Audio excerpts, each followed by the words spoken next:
totalité de la population mondiale. Si on veut atteindre la moyenne aisance pour l'humanité, en reprenant un terme utilisé par Xi Jinping pour la Chine, ça suppose de la nourrir et de la faire travailler complètement. C'est évidemment un défi immense. Si on considère qu'il va falloir augmenter la production agricole, par exemple, d'environ 30% d'ici 2050, et avec évidemment moins de terres arables demain qu'aujourd'hui, et bâtir des sociétés industrielles en même temps sur tous les continents. Nous n'avons donc pas d'autre choix que de celui de rentrer rapidement dans le monde que j'appelle de l'économie circulaire, qui doit nous permettre de préserver la croissance mondiale tout en réduisant de manière conséquente la consommation des matières premières par unité de production. Je ne crois pas au déclinisme, personnellement, et je ne crois pas que l'humanité acceptera de revenir vivre, j'allais dire, dans les casernes ou dans les cavernes, comme vous voulez, et en particulier que les peuples qui sont en développement aujourd'hui accepteront de rester au niveau de développement où ils sont. Donc, c'est un mouvement, je dirais, inarrêtable. La question, c'est de savoir comment, j'allais dire, ce progrès se traduit en termes de consommation de matières premières, et c'est là-dessus qu'il faut beaucoup travailler.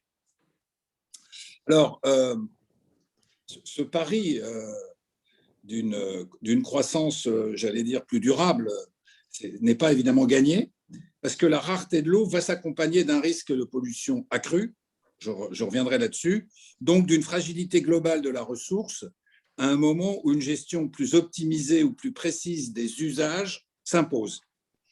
Il est clair, et je dis ça en pensant à Elisabeth, que faire de l'énergie en turbinant n'est pas toujours compatible avec la navigation aval, avec les besoins de l'agriculture, les nécessités de l'industrie, voire du tourisme. Il faut donc organiser en amont les choix. C'est une vision relativement nouvelle, elle est compliquée, mais elle est indispensable. Chacun réalise que ces choix sont structurants, qu'ils sont des choix de long terme et qu'ils doivent être négociés avec toutes les parties prenantes. Si on ne prend pas ce chemin, les tensions, en particulier pour l'eau, mais les tensions géopolitiques seront terribles. On le voit dès aujourd'hui dans toute une série d'endroits sur la planète, Chine, Inde, Égypte, Soudan, Irak, Turquie, etc., etc. Donc, en résumé, il faudra, et ça c'est mon point de vue personnel, mais je suis assez convaincu de ce que je vous dis, il faudra instituer une gouvernance par bassin ou par fleuve, comme celle qui existe déjà pour les pays riverains du fleuve Sénégal à travers l'OMBS, où les décisions sont prises à l'unanimité en cherchant un développement harmonieux de la totalité du fleuve et en partageant les ressources, qu'elles soient hydroélectriques, que ce soit celles de l'irrigation, voire dans le cas du fleuve Sénégal, le problème du contrôle de la langue salée dans le delta pour éviter la stérilisation des terres. Comme je vous l'ai déjà dit, nous sommes donc confrontés non seulement à la rareté de l'eau, mais à sa fragilité.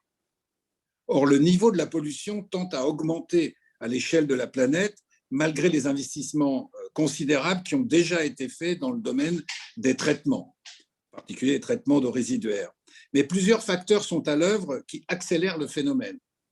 Le premier, c'est évidemment la croissance de la population mondiale et des inégalités de ressources qui y sont associées. Le second, c'est la densité urbaine et l'industrialisation. Le troisième, ce sont les pollutions agricoles, principalement carbonées, ammoniac et phosphore. Et puis, bien sûr, c'est aussi, et c'est un sujet très préoccupant, les nouvelles pollutions comme les microplastiques ou les endocriniens. Notre rapport à l'eau est donc contraint pour permettre, nous contraint à évoluer, pardon, pour permettre un accès serein et juste de tous à ce bien commun. Le choix des usages de l'eau est devenu une priorité qui doit se traiter entre toutes les parties prenantes, car la protection de la ressource est une exigence absolue pour maintenir volume et qualité. Enfin, les ressources alternatives sont en train de devenir indispensables. Si l'eau douce ne représente qu'à peu près 2% des ressources hydriques disponibles, la planète, elle, dispose d'énormes quantités d'eau salée qui la recouvrent en grande partie. Une fois épuisées les techniques d'optimisation de l'utilisation de l'eau, par exemple le goutte à goutte pour l'agriculture, par exemple les circuits fermés pour l'industrie, par exemple l'utilisation rationnelle, raisonnée, comptée pour les ménages, les volumes d'eau. Il convient de se tourner vers ce que j'appelle les ressources alternatives, que sont le dessalement et le reuse, qui sont finalement des moyens pour augmenter les ressources disponibles. Le premier en produisant une eau potable en qualité illimitée, à partir de l'eau de mer, mais avec évidemment beaucoup d'énergie, et le second en permettant un usage additionnel, voire alternatif des eaux à la sortie des stations d'épuration. Bien entendu, il s'agit d'eaux qui ont été extrêmement bien traitées, ce qui suppose généralement des systèmes de traitement par membrane.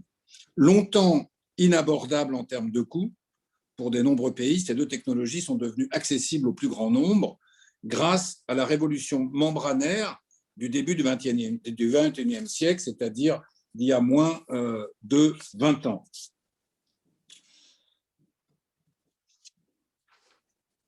En conclusion, je dirais qu'entre croissance de la population, élévation du niveau de vie, réchauffement climatique, la pression qui va s'exercer sur l'ensemble des systèmes hydriques est considérable.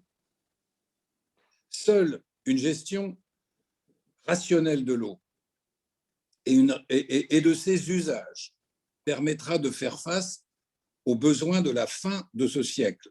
Je pense même que ça sera visible dès 2050. Malgré nos avancées technologiques qui aideront à l'adaptation, nous n'échapperons pas, comme vient de le dire le GIEC, il est en train de sortir son dernier rapport, nous n'échapperons pas à une modification profonde de nos modes de vie, de nos modes de consommation et probablement de notre mobilité. J'ajoute que l'eau va être au cœur de tous les changements à venir, j'espère pour le meilleur, mais si nous n'y prenons pas garde, ça pourrait être aussi pour le pire. Voilà ce que je voulais vous dire, ou pouvez vous dire rapidement. Il y a plein d'autres questions que je n'ai pas abordées, mais magnifique. Je pense que j'ai fait un tour rapide d'horizon. Merci Jean-Louis. Magnifique, magnifique. Ah. Gilles veut déjà poser une question. Oui, voilà. Oui.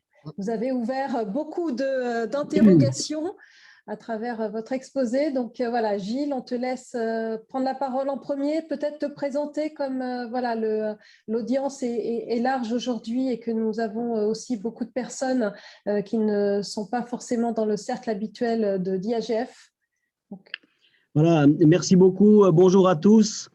En fait, j'étais en train d'applaudir parce que comme on ne peut pas faire de bruit en présentiel et vous avez cru que je levais la main, mais je prends très volontiers la parole parce que vous me savez gourmand en mots. Juste pour dire à Jean-Louis que je le remercie pour cet exposé.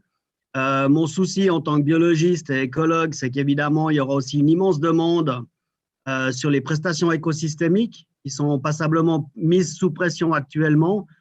Que si en parallèle à l'industrialisation et à la bonne gestion des usages, on doit augmenter la capacité de résilience écosystémique, ça va faire une deuxième demande évidemment en mètres cubes et en débit qui sera importante. D'ailleurs, je rappelle que quand nous sommes allés en Adour-Garonne, il y a un exposé qui m'a beaucoup impressionné et que j'utilise très souvent, c'est que le deuxième usage après la distribution d'eau potable dans le département du Gers, si je me souviens bien, est l'assurance des prestations écosystémiques, que la navigation et l'hydroélectricité et l'agriculture viennent après. Donc, ça donne à réfléchir. Je ne sais pas comment je vais faire à Genève pour ça. Voilà, merci à tous. Et puis, peut-être que je devrais vous quitter avant la fin, mais j'espère bien écouter Valérie un petit moment. Donc, bonjour Valérie. Voilà, et donc Gilles n'a pas répondu à ma consigne, donc il est le directeur général de l'Office de l'eau de Genève. Oui, pardon, avec mes excuses. Non, je plaisante. Dominique. Dominique, vous voulez également dire un mot et puis on laissera aussi Jean-Louis répondre par la suite. Oui, merci beaucoup. Et puis merci pour cet excellent exposé. C'était bien de rappeler qu'il y avait ce projet de transférer de l'eau du Léman, moi je l'appelle le Léman et non pas le lac de Genève, n'en déplaise à Gilles, vers Paris. Mais en fait, il y a eu de l'eau de Suisse qui allait à Paris, c'était des glaces qui venaient du glacier du Trien et qui étaient transportées en été jusqu'à Paris pour refroidir les gens et permettre de conserver des aliments. Donc, ça se faisait, et l'équivalent du 21e siècle, c'est sans doute de transporter des bouts d'iceberg, notamment dans les pays arabes et autres, pour apporter de l'eau potable. Ce sont des solutions très techniques et j'ai eu un tout petit peu le sentiment que vous mettiez un certain poids sur ces solutions techniques qui sont certes importantes, mais si je rebondis sur ce que disait Gilles à propos des écosystèmes, je pense que les risques de pénurie d'eau vont également avoir un impact très fort sur la biodiversité, sur les écosystèmes, avec ensuite des impacts sur nous autres pauvres humains. Donc, j'aimerais, si vous pouviez peut-être nous éclairer un petit peu sur le genre de solutions que vous voyez contre ces pénuries d'eau. Il y a des solutions légales, il y a des solutions techniques, mais est-ce que vous voyez des solutions un peu intégrées qui tiennent en compte de l'ensemble des enjeux de l'eau, y compris dans l'environnement? Je vous remercie. Et puis, je ne me suis pas présenté, non? Si? Non plus. Non. Alors, Dominique Béraud de l'Organisation météorologique mondiale, je suis en charge de la division de l'observation des systèmes terrestres. Merci beaucoup. Merci Dominique. Jean-Louis? Non, mais il est sûr que je n'ai pas parlé de la biodiversité parce que ça nous emmène dans un autre domaine qui est lui-même immense. Mais si je résumais ma pensée sur la question, je vous dirais qu'on parle beaucoup du carbone comme étant une externalité qu'il faut absolument maîtriser. La deuxième grande externalité qu'il faut absolument maîtriser, c'est la biodiversité. Il se trouve que je discutais avec le directeur général du Muséum d'histoire générale, monsieur David, monsieur David. Il est clair que l'industrialisation, la population que nous sommes, nos besoins, tout ce que j'ai décrit tout à l'heure, aujourd'hui a conduit à une agriculture qui a évidemment réduit de manière considérable le nombre d'espèces. Et si nous continuons comme nous sommes partis, ce sont des milliers et des milliers d'espèces qui vont disparaître. Et comme dit d'ailleurs M. David, la nature se vengera.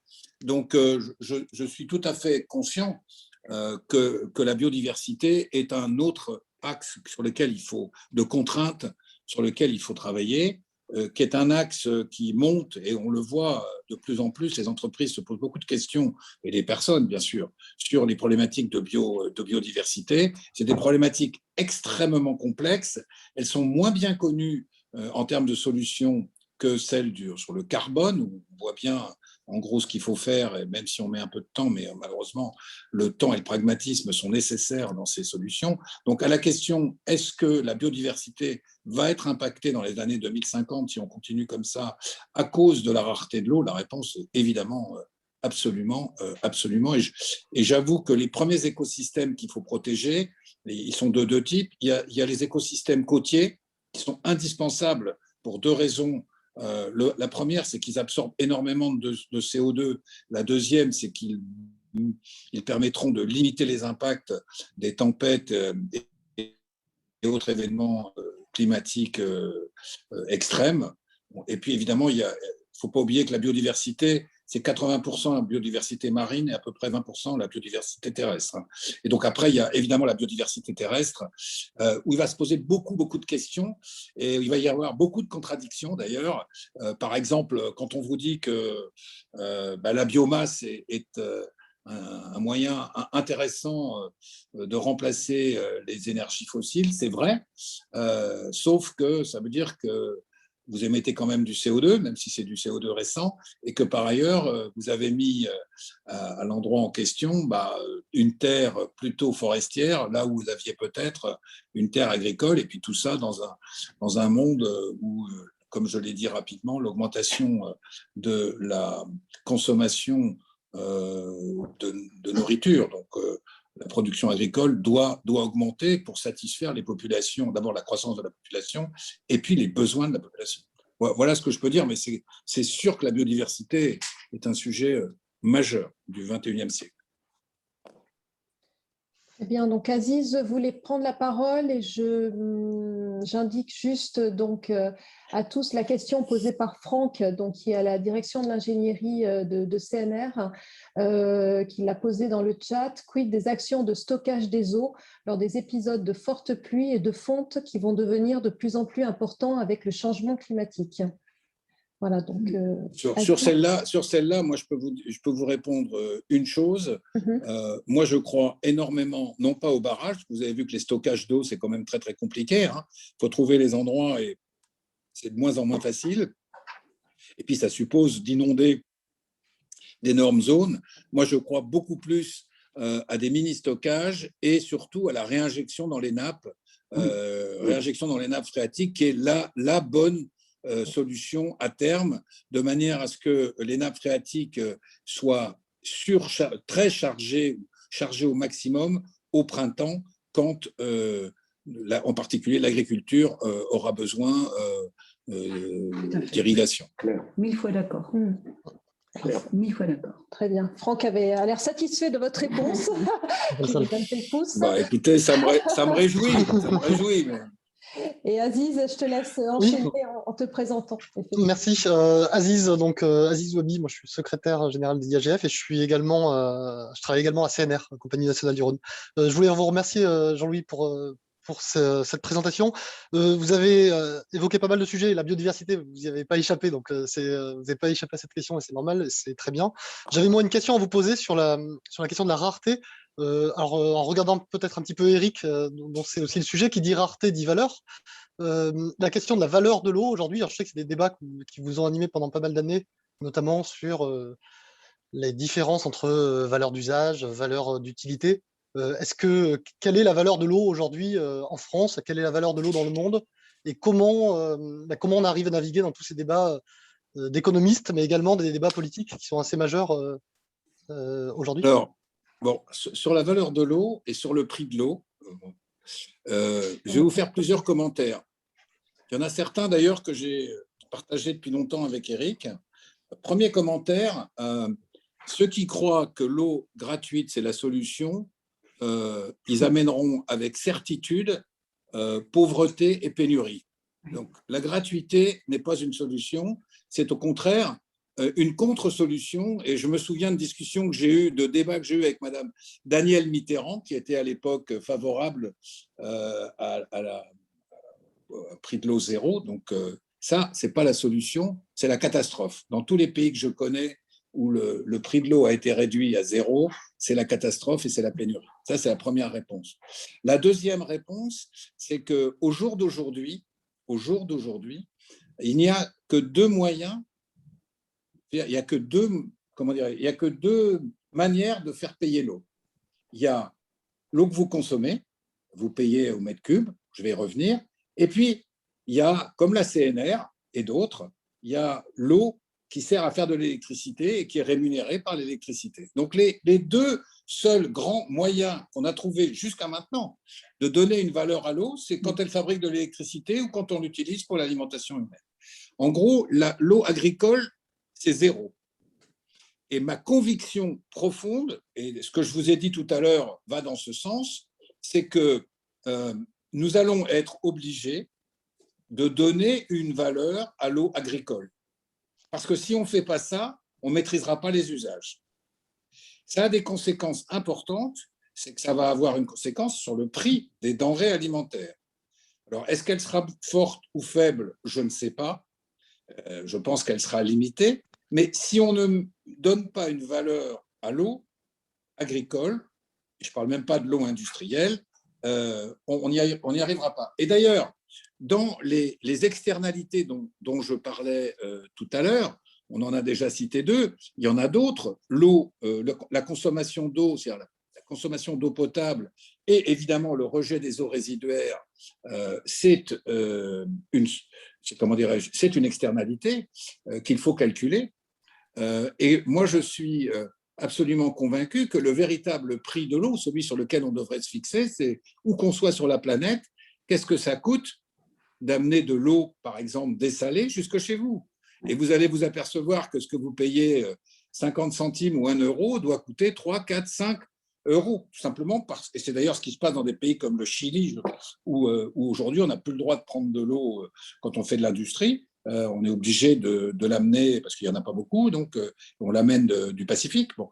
C'est ce genre de solution vers lequel on va aller. Donc l'eau aura forcément une valeur. Alors en ce qui concerne, et je terminerai là-dessus, pour l'alimentation humaine, elle doit avoir une valeur, mais évidemment le prix doit être adapté. Et d'ailleurs, dans un certain nombre de pays, on distingue, je dirais, l'eau qui est nécessaire à la vie, quelque part, pour se laver, se doucher, pour la cuisine, si vous voulez. C'est les premiers mètres cubes qui doivent être très peu chers. Les suivants, qui est plutôt, je dirais, une utilisation des classes moyennes de l'eau, c'est-à-dire on calcule pas trop ce qu'on dépense en eau chez soi. Et puis après, il y a ce que j'appelle l'eau véritablement de luxe ou de confort, qui est je lave ma voiture ou je remplis ma piscine. Et je pense que ces eaux n'ont pas la même valeur. Les premières doivent être gratuites et les dernières doivent être très quasi gratuites et les dernières doivent être très chères. Ce qui veut dire que le modèle économique de l'eau est exactement à rebours du modèle économique actuel, dominant, dans lequel on dit que plus on vend de mètres cubes, de tonnes d'objets à quelqu'un, eh ben, le prix unitaire baisse. Dans le cas particulier de l'eau, il faut que le prix unitaire augmente au fur et à mesure de la consommation. Voilà ce que je peux vous dire rapidement sur ces quelques sujets, mais il y aurait beaucoup à dire sur le prix de l'eau et sur les coûts. C'est ce que j'allais dire, c'est presque l'objet d'une deuxième conférence, cette question de la valeur de l'eau. Éric souhaitait réagir. Juste 2 mots, Jean-Louis. On s'aperçoit qu'il y a la question globale de la gratuité. Et puis, il y a des sortes de larges parties des gratuités dans les biens payants. Et on le voit exactement dans le domaine agricole où on ne fait pas payer l'eau.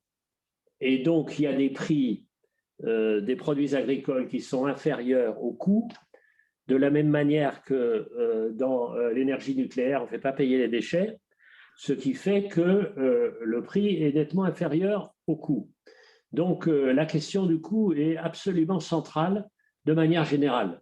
Et moi, je pense que la gratuité, c'est la contre-solution. Mais il y a un autre point qui arrive à ce moment-là, c'est ce qu'on voit bien, les tentatives de financiarisation de l'eau, de titrisation de l'eau. Et là, on a les dérives. D'un côté, une sorte d'infraréalisme, c'est-à-dire on refuse de tout voir, et la réponse serait l'artificialisation par les dérives de la finance. On a juste les deux côtés. Donc, je voudrais te donner ce sentiment-là, parce que à la fois la rareté, c'est ce qu'il y a de plus réel, et la titrisation, c'est ce qu'il y a de plus artificiel. Et ça rejoint la question… Il n'y a que deux endroits sur la planète que je connaisse où l'eau a un prix, au sens les ressources en eau sont valorisées, c'est-à-dire tu as ce qu'on appelle les droits d'eau. Tu as la Californie et le Chili. C'est les deux grands pays. Et l'Australie. Là où j'ai travaillé en Australie, dans les métiers que j'ai fait, il n'y avait pas. Oui, mais maintenant, il y a. Mais de toute façon, ça va disparaître. C'est pas parce que là, tu crées la révolution. Si tu crées la pénurie dans l'eau, tu crées la révolution. Hein. Ça, c'est clair. L'immigration, la révolution. Donc, ce n'est pas un système qui peut marcher. C'est un système qui a existé, c'est vrai, mais c'est un système qui finira par s'effondrer. Je ne crois pas du tout au prix de l'eau. Oui, c'est ce que… Voilà, et donc votre… Pardon, oui. Votre échange, effectivement, vient corroborer une question posée par Florence Demas dans le chat, qui disait, est-ce qu'il n'y a pas, au-delà des solutions techniques qui ne favorisent pas, à mon sens, la sobriété des usages, des solutions financières ou politiques? Donc là, on parlait de cette solution financière en créant des marchés de l'eau. Avec Valérie, on va aborder aussi les solutions juridiques.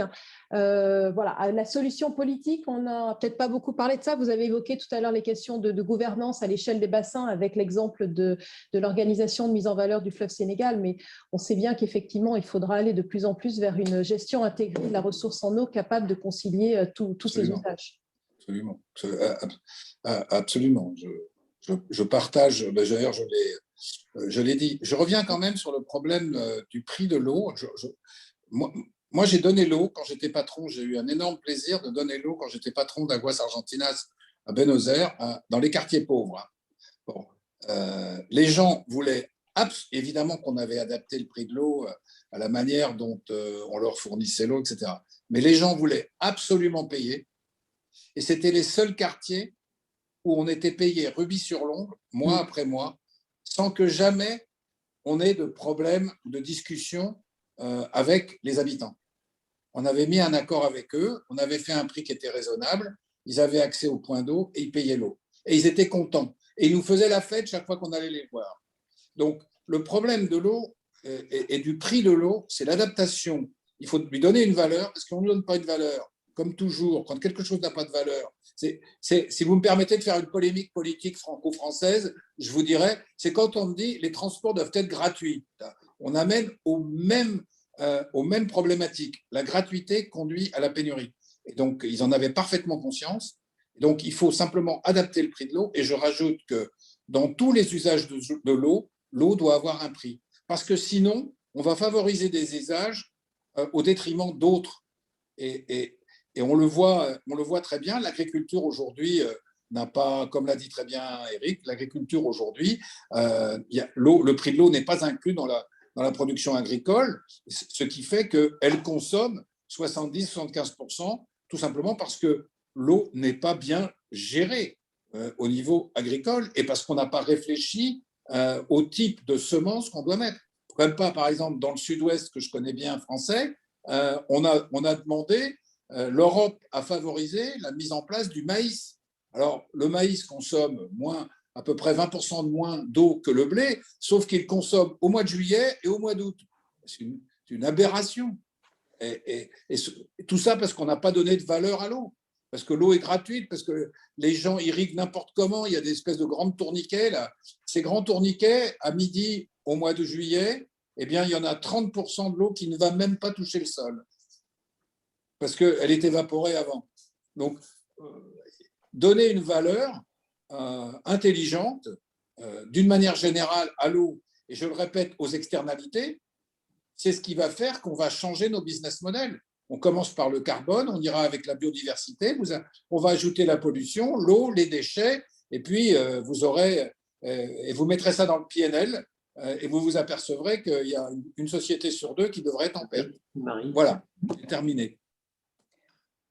Éric, un dernier mot. Jean-Louis, on en a un peu parlé, mais comme les autres sont parmi nous maintenant, et que j'assure ce cours maintenant à l'école de guerre sur la géopolitique des fleuves, on a eu ce débat il y a un petit bout de temps, la première fois où on s'est rencontrés, et tu disais qu'au fond, il n'y avait pas de guerre de l'eau.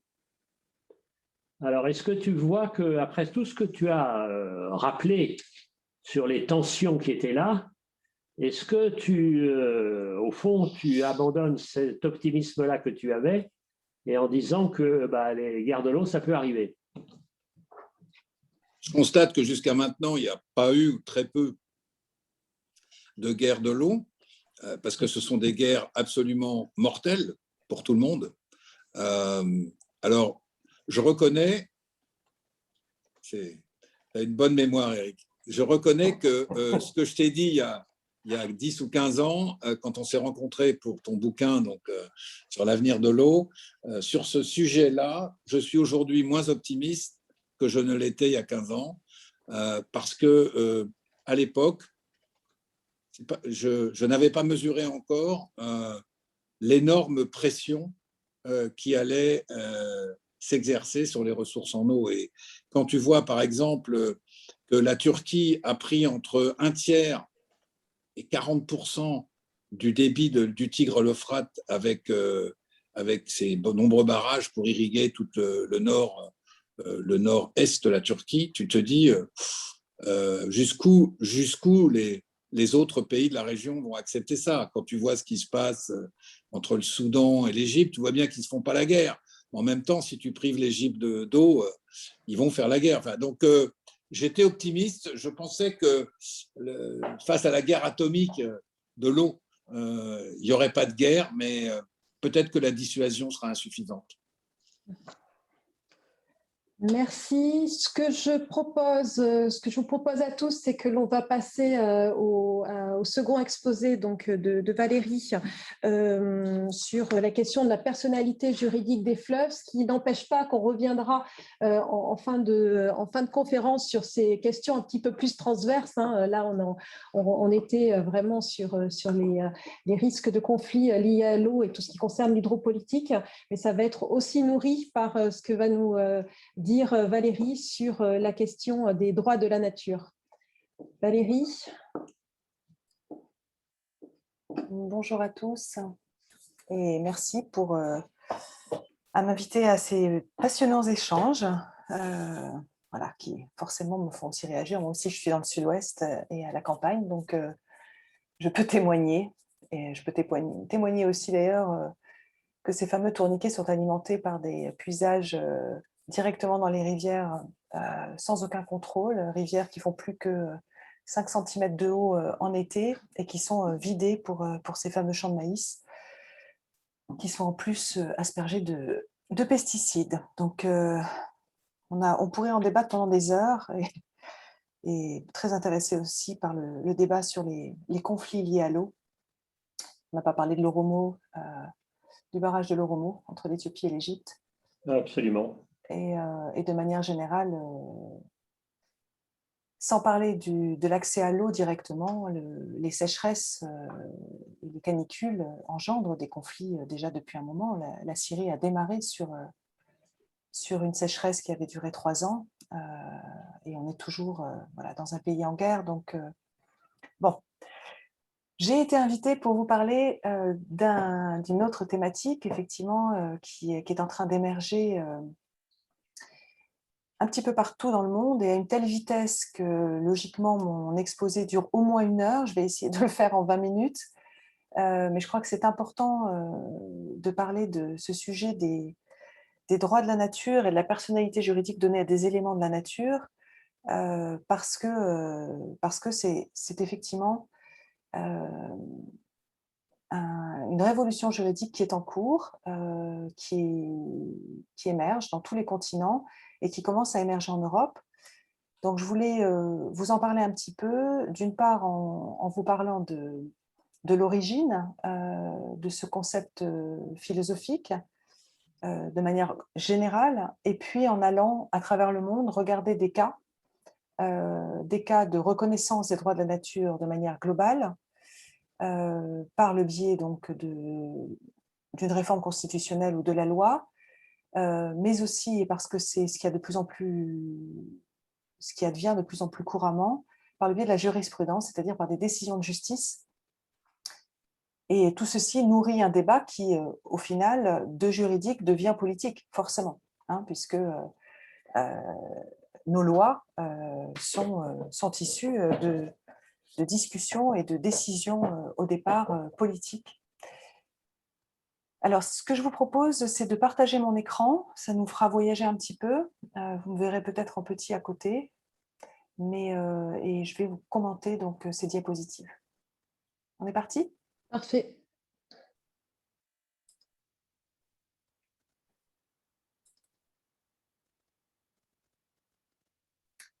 Voilà. Nous y sommes, oui. Vous y êtes ? Ok, super. Voilà, donc je voulais déjà partir. En fait, c'est intéressant de voir que le premier sommet de la Terre a été, je dirais que a essaimé les premières graines de révolution, de concepts juridiques nouveaux qui commencent seulement maintenant à énerver le débat, que ce soit effectivement les droits de la nature, la reconnaissance d'un crime contre la nature ou le crime d'écocide. Ces 2 sujets-là, finalement, ont été abordés pendant le premier sommet de la Terre, au moment des premières alertes sur le changement climatique et la catastrophe écologique en cours, la 6e extinction de masse à laquelle on assiste. Mais comme vous le voyez, et c'est toujours le cas en droit, il faut plus de 50 ans pour que, quand une idée émerge dans le débat, elle prenne corps dans la loi Ça a été la même chose pour les crimes qui ont été jugés à Nuremberg, crimes contre l'humanité, crimes de guerre, crimes de génocide. Il a fallu attendre 2002 pour qu'une Cour pénale internationale les juge à l'échelle globale. Pendant le premier sommet de la Terre, le Premier ministre suédois Olof Palme, qui a pris la parole pour l'ouverture du sommet, a pour la première fois parlé du crime d'écocide. Et parallèlement, le juriste Christopher Stone, lui, a proposé, face à un projet de la société Walt Disney qui menaçait une forêt de séquoias géants, a proposé à travers un article qui a été remis à la justice cette idée: est-ce que les arbres peuvent plaider? Doivent-ils pouvoir plaider? Et a proposé d'accorder des droits à l'environnement naturel dans son ensemble, en nommant un tuteur qui serait en outre aussi, pourquoi pas, un tuteur pour les générations futures.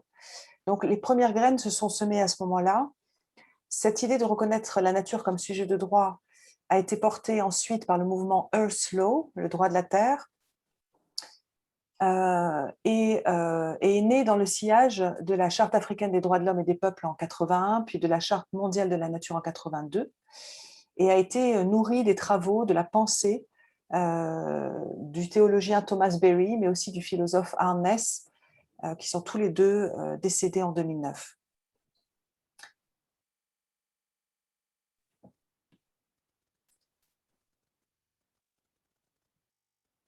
Alors, excusez-moi, je ne vous ai pas partagé le bon... Ah, si. Alors, qu'est-ce que ça veut dire, donner des droits à la nature? En fait, si vous voulez, dans le droit occidental, le droit donc, qui est quand même majoritaire sur Terre aujourd'hui, le sujet de droit principal, c'est l'humain. C'est ce qu'on appelle un droit anthropocentré, qui donc recherche à préserver la dignité de l'homme et puis progressivement donc recherche à préserver les droits fondamentaux qui ont été déterminés pour l'humain et régit en même temps les règles de tout ce que l'humain produit autour de lui. Et donc, il est assez intéressant de voir qu'aujourd'hui sont sujets de droit les humains, mais aussi des entités morales fictives comme les entreprises, comme les associations.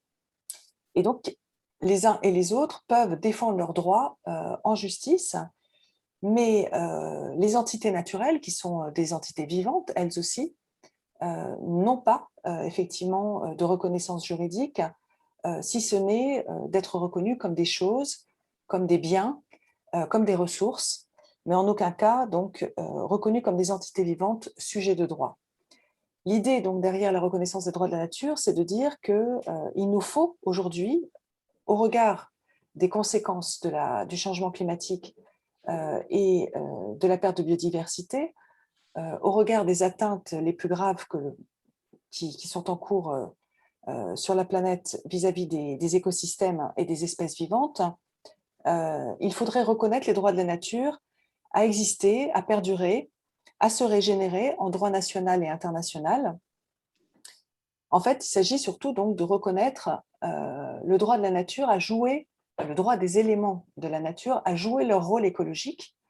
Et c'est ainsi que l'on pourra espérer protéger les droits des générations futures, les droits les plus fondamentaux, le droit à l'eau, le droit à l'air, le droit à l'alimentation, le droit à la santé, le droit à l'habitat, le droit à des médicaments, tout simplement, parce que ces droits-là sont de plus en plus compromis pour des générations présentes dans les pays les plus vulnérables et les plus pauvres, et pour les générations à venir. Alors, c'est un sujet qui est déjà débattu aux Nations Unies depuis longtemps. L'Assemblée générale des Nations Unies, en 2009, a proclamé le 22 avril Journée internationale de la Terre nourricière, et la même année a adopté sa première résolution sur un principe qui devrait donc être principe directeur des décisions prises par les Nations Unies, le principe de vivre en harmonie avec la nature, avec un grand N, un N majuscule depuis l'année dernière. Dans le dernier rapport du secrétaire général sur l'harmonie avec la nature, il a décidé que nature devrait s'écrire avec un grand N. Cette Assemblée générale, donc, à travers ce rapport du secrétaire général annuel, a développé une jurisprudence de la Terre et a un site internet qui s'appelle Harmony with Nature. Vous pouvez d'ailleurs retrouver la plupart et plus encore des décisions et des lois concernant les droits de la nature dont je vais vous parler maintenant. Il y a eu d'ailleurs des résolutions au sein du système des Nations Unies appelant à reconnaître les droits de la nature. Ça a été voté au sein de l'IUCN en 2016, au sein de l'UNEP, c'est-à-dire les Nations Unies pour l'environnement, le G77, les Nations Unies pour les forêts, le Wilderness World Forum. Toutes ces institutions ont eu à un moment donné ou à un autre à discuter de cette reconnaissance des droits de la nature et à donc prendre position sur cela. Et d'ailleurs, dans le congrès mondial de l'IUCN de septembre à Marseille, il va y avoir plusieurs conférences sur ce sujet si vous regardez le programme. D'ailleurs, l'Alliance mondiale pour les droits de la nature, la Global Alliance for the Rights of Nature, participe au sommet de l'IUCN et va animer plusieurs conférences sur ce sujet. Voilà, donc concrètement, ça veut dire essayer de remodeler l'échelle des normes dans laquelle nous sommes aujourd'hui, une échelle qui va de plus en plus en faveur finalement des droits des entreprises, des multinationales, qui s'imposent aux droits humains et qui s'imposent parfois même aux droits des États, c'est-à-dire le droit international. Vous le savez peut-être ou vous ne le savez pas, mais il existe aujourd'hui une Cour de justice internationale qui gère les différends entre les États et les multinationales. Les multinationales gagnent la majorité du temps. Et quand il y a des procès, comme ça s'est passé par exemple en Équateur contre Texaco Chevron, et que le juge prend parti pour les victimes, les multinationales peuvent demander à la Banque mondiale et à l'OMC de mettre en place des tribunaux d'arbitrage privés qui vont rejuger le cas, en général en faveur des multinationales. Ce que nous demandons, nous, dans le mouvement Oslo, c'est de revenir finalement, de se réaligner à des lois biologiques, de dire qu'il nous faut reconnaître que nous sommes des éléments, nous les humains, une des espèces de la nature, un des éléments de la nature, que nous ne pouvons pas survivre sans elles, que nous sommes dépendants de la bonne santé des écosystèmes pour maintenir nos conditions de vie dignement. Et donc, il faut reconnaître les droits de la nature pour protéger les droits humains. Et le droit économique, le droit commercial devrait s'assujettir à ces deux autres niveaux de droit. Alors, en 2010, une déclaration universelle des droits de la nature a été proposée à la Conférence mondiale des peuples sur le changement climatique et les droits de la terre qui s'est tenue à Cochabamba en Bolivie. C'est une déclaration donc, qui a été rédigée et proposée aux Nations Unies, qui a été signée par au moins 25 États, par 5000 ONG, qui fait l'objet d'une pétition aujourd'hui et qui continue à faire l'objet d'une discussion au sein des Nations Unies. La Bolivie a été longtemps fer de lance sur ce sujet. Aujourd'hui, c'est en train d'être repris par l'Équateur et par la Bolivie avec un nouveau gouvernement qui semble être prêt, on verra, je dirais, à être aligné entre ce discours diplomatique et la réalité sur le terrain, puisque vous le savez, la Bolivie n'a pas du tout, même si elle a voté une loi en faveur des droits de la nature, n'a pas du tout mis en application cette loi et a tendance plutôt à enfreindre les règles qu'elle s'est fixées à elle-même. Alors, il existe un certain nombre de droits qui ont été consacrés dans les textes sur les droits de la nature. Les principaux sont ceux-là: le droit à la vie et à l'existence, le droit au respect, le droit à la régénération et à la continuité de ces cycles naturels. Et ça comprend bien évidemment pour les rivières le droit à couler librement et à, s'il le faut, la correction. Pardon, j'entends quelqu'un parler en même temps. Donc, vous verrez qu'il y a eu des procès qui ont permis à des rivières donc, de gagner face à des projets, par exemple, de routes qui ont perturbé leur cours. Et donc, les projets ont été arrêtés pour laisser les rivières libres dans leur course. Donc, le droit à l'eau, à l'air pur, à la santé, à ne pas être pollué, le droit à ne pas être génétiquement modifié ou transformé, le droit à la réparation en cas de violation. Cette carte montre rapidement partout où ce débat émerge, soit par des chartes, des lois, des jurisprudences, des résolutions qui sont prises à l'échelle des pays, à l'échelle de villes, à l'échelle de cours. Mais je vais vous emmener faire un petit tour du monde pour aller un petit peu plus loin sur ce sujet. Le premier pays donc, à avoir reconnu les droits de la nature, c'est l'Équateur en 2008, et ils l'ont fait de manière constitutionnelle. C'est-à-dire qu'il y a 2 articles dans la Constitution qui reconnaissent donc aux éléments de la nature la possibilité de défendre leurs droits à exister en justice à travers une représentation, et qui reconnaît aux citoyens, au ministère public, à des associations, la possibilité de saisir la justice au nom des écosystèmes en danger. Et c'est intéressant parce que en Équateur, ces dispositions sont utilisées juridiquement. Il y a eu plus de 30 procès qui ont été menés. Les 2/3 ont été gagnés en faveur d'écosystèmes. Je ne peux pas tous vous les citer, mais la mangrove des Cayapas, plus grande mangrove au monde, a gagné face à des industriels crevettiers qui menaçaient cet écosystème. La rivière Vilcabamba, comme je vous le disais, qui a gagné face à un projet de route. Donc on assiste en Équateur donc à la mise en application, et c'est intéressant de voir les débats qui ont lieu même au niveau de la Cour constitutionnelle. Parfois même, ce sont des espèces animales qui gagnent en justice, et parfois même c'est reconnu comme des actes criminels, et donc jugés au pénal. Ça s'est passé par exemple pour l'espèce requin dans les îles Galapagos, qui avait été pêchée de manière excessive par des bateaux, en particulier chinois, pour y prélever les ailerons, envoyés ensuite en Chine. Les autres pays donc, qui ont reconnu les droits de la nature sont la Bolivie par une loi fondamentale en 2009. Dernièrement, l'Ouganda a voté une loi reconnaissant les droits de la nature en 2019. Et puis, des États au Mexique, l'État de Guerrero en 2014, de Colima en 2019, la ville de Mexico, anciennement district fédéral en 2017, ont reconnu à leur tour les droits de la nature dans leur constitution fédérale. Et puis des villes, là où c'est possible de légiférer, parce que par exemple en France on ne peut pas le faire, mais on peut le faire aux États-Unis, on peut le faire en Amérique du Sud, au Brésil par exemple, les villes de Bonito, de Pao d'Alho, la ville de Florianópolis en 2018, en 2019, ont reconnu les droits de la nature. En Argentine, c'est Santa Fe, qui a été la première en 2018.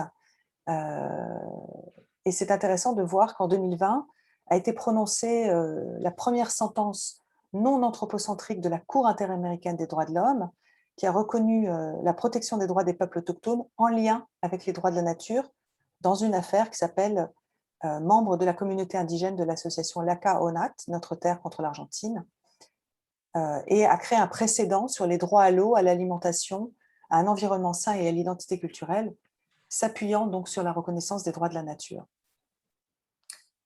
Mais je pense que ce qui est assez fascinant, c'est ce qui se passe en Colombie, où des droits de la nature n'ont pas été encore, n'avaient pas, en tout cas en 2016, été votés, mais où la justice a décidé de reconnaître la personnalité juridique de différents écosystèmes sur son territoire face aux menaces que ces écosystèmes vivaient. La première décision, c'était en 2016, c'est la Cour constitutionnelle colombienne qui a statué sur le fleuve Atrato en lui reconnaissant le droit légal à être protégé, conservé, entretenu et restauré. Et elle a nommé des gardiens dans le Chocó, la région du Chocó. C'est un fleuve qui fait 700 km de long. Les gardiens de l'Atrato, des communautés en fait, qui vivent sur ces rives, qui sont soit autochtones, soit afrodescendantes, et a reconnu des droits bioculturels à ces communautés. Et aujourd'hui, donc, les gardiens de l'Atrato sont ces communautés et le ministère de l'Environnement qui doivent ensemble essayer donc de lutter contre les ravages, en particulier de l'exploitation minière sur ce fleuve. Et puis en 2018, c'est la Cour suprême de justice de Colombie qui a été saisie par 25 jeunes qui ont été alertés en fait par la déforestation galopante de l'Amazonie en Colombie et qui ont considéré qu'il y avait là une atteinte à leur droit à un environnement sain et à un climat stable en tant que génération présente et en tant que génération future. Et la justice, la Cour suprême, a considéré que pour stopper cette déforestation, il fallait que non seulement des droits soient reconnus à ces jeunes à un environnement sain en tant que génération future, c'est-à-dire que quelque part, elle les a reconnus comme sujets de droit, ce qui est là aussi une innovation juridique, mais au-delà de cela, elle a donné une personnalité juridique à l'Amazonie, à tout le bassin amazonien en Colombie, en expliquant que l'Amazonie aurait aujourd'hui le droit d'ester en justice par voie de représentation pour obliger l'État à agir contre cette déforestation qui est souvent illégale. Et cela a fait boule de neige, cela a fait jurisprudence, puisque depuis, il y a de très nombreuses décisions qui ont été prises. En 2019, la Cour régionale de la province de Talumas a statué, comme pour la rivière Atrato, pour les rivières Combeima, Cocora, Coelho. La Cour supérieure de Medellín a reconnu les droits de la rivière Cauca. Et puis d'autres biomes ont fini par être reconnus, comme les hauts plateaux de Pisba, qui sont la source de 80% de l'eau potable de Bogota, par exemple, et qui aujourd'hui, donc, par le tribunal administratif de Boyacá, a été reconnu sujet de droit afin de préserver le droit à l'eau des populations locales, parce que les hauts plateaux sont là aussi menacés par des projets de mines, en particulier charbonnières.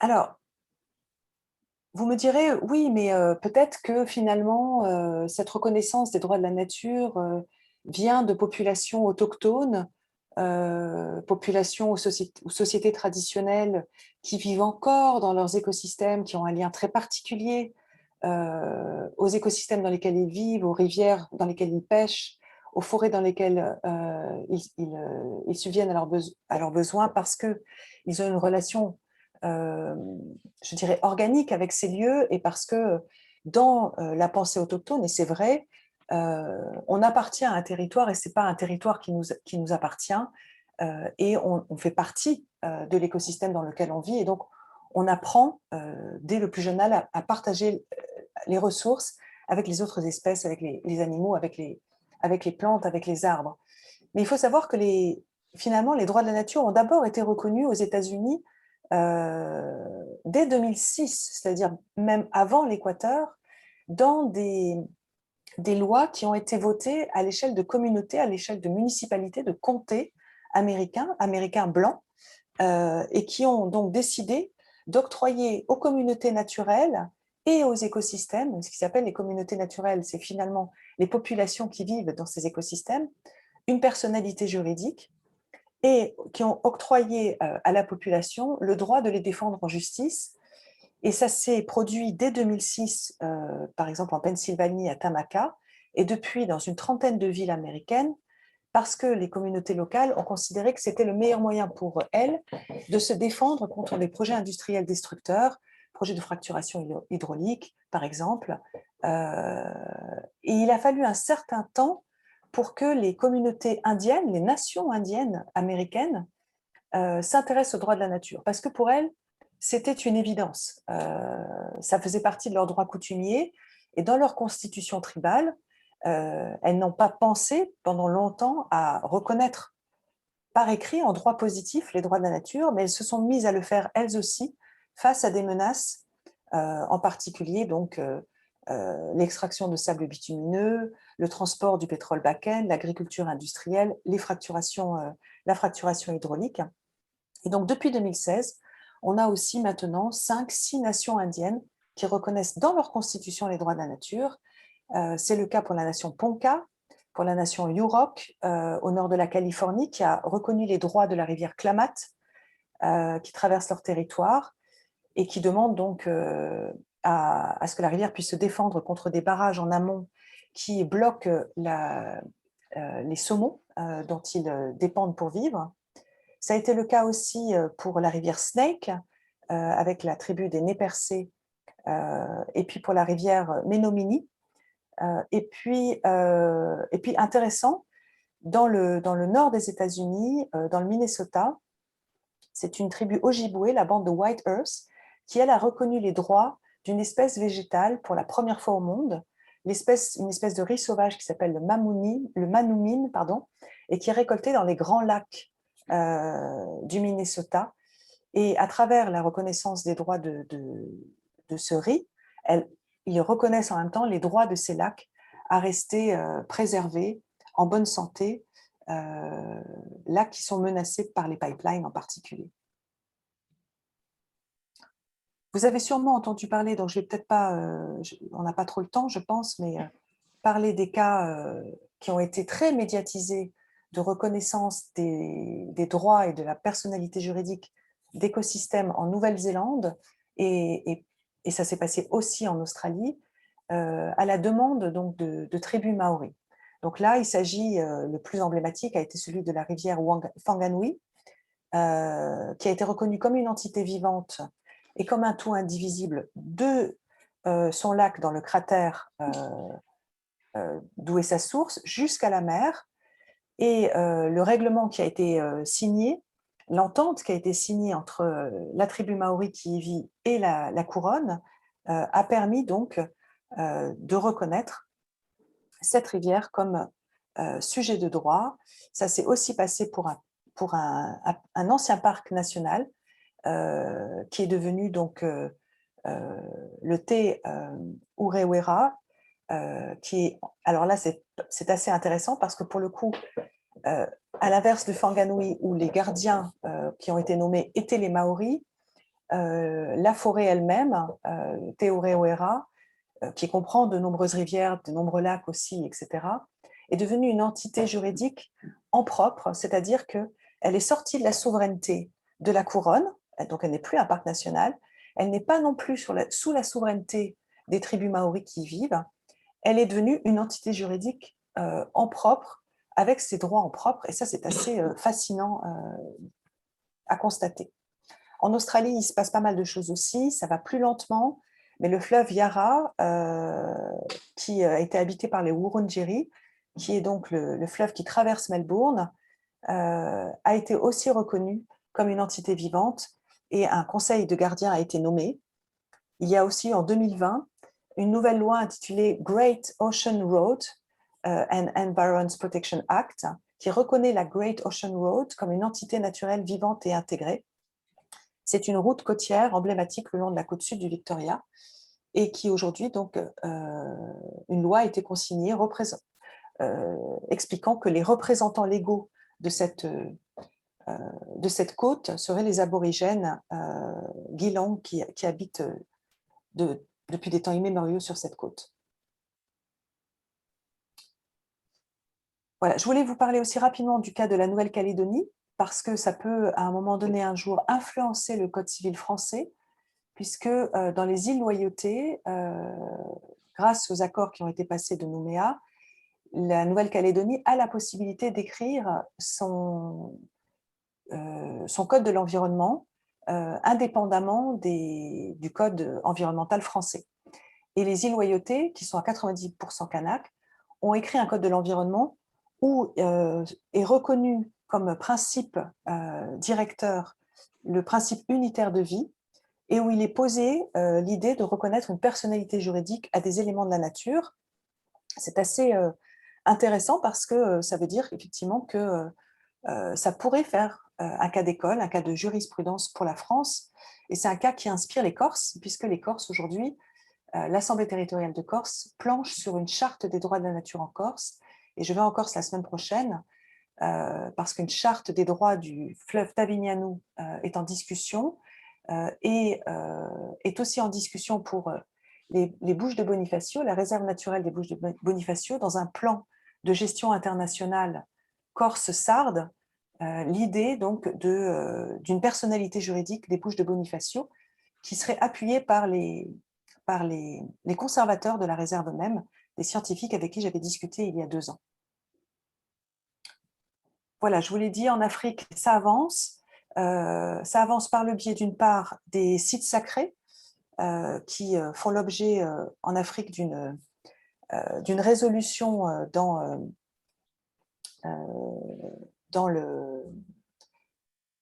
la déclaration des communautés gardiennes africaines de 2015, qui a été un appel à l'action auprès de la Commission africaine pour la reconnaissance et la protection des sites naturels et des territoires sacrés, et qui permet de mettre en exergue des systèmes de gouvernance coutumiers en Afrique.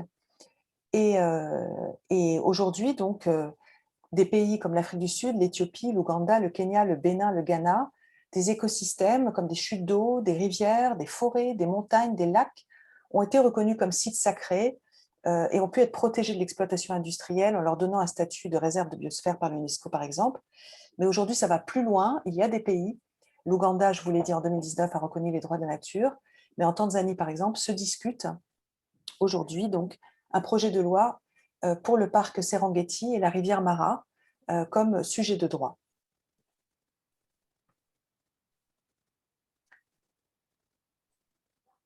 Voilà. Et en Inde, donc, ce sont des jurisprudences qui ont fait avancer ce sujet-là, qui sont parfois contestées. Vous avez entendu parler donc probablement de la jurisprudence de la Haute Cour d'Uttarakhand en 2017 concernant le Gange et son affluent la Yamuna, qui a permis ensuite d'avoir un deuxième jugement reconnaissant sujet de droit les sources du Gange et de la Yamuna dans les glaciers Gangotri et Yamunotri. Et puis, au final, donc, une personnalité juridique donnée à tous les écosystèmes naturels de l'État.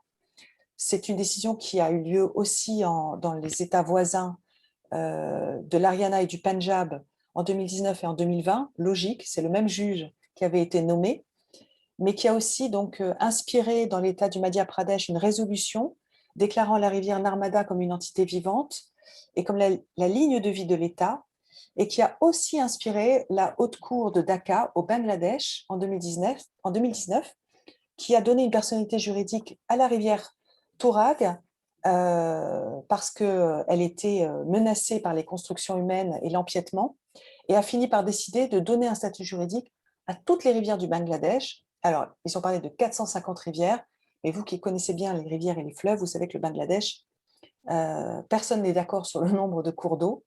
On parle de 400, on parle de 320, on parle de 700 en saison des pluies. Quoi qu'il en soit, c'est intéressant de voir que ce pays, qui est un pays d'eau, aujourd'hui reconnaît les droits des rivières. Je voulais juste, mais on pourra peut-être en discuter après, vous expliquer en tout cas que le premier jugement concernant le Gange et la Yamuna a été contesté auprès de la Cour suprême indienne, et à juste titre, parce que, et c'est essentiel dans la discussion que l'on peut avoir sur ce sujet, les juges ont fait une erreur fondamentale. Ils ont reconnu le Gange comme une personne humaine avec des droits, des devoirs et des obligations. Et en nommant des représentants du Gange, ils ont fait porter une très lourde responsabilité à ces représentants qui, bien évidemment, les politiques en tout cas, ont contesté la décision en disant « mais si quelqu'un se noie dans le Gange ou s'il y a des inondations, est-ce que c'est nous, en tant que représentants et tuteurs légaux, parce que c'est la loi… c'est la doctrine de common law parens patriae, c'est-à-dire les parents du Gange qui ont été nommés, nous serions responsables.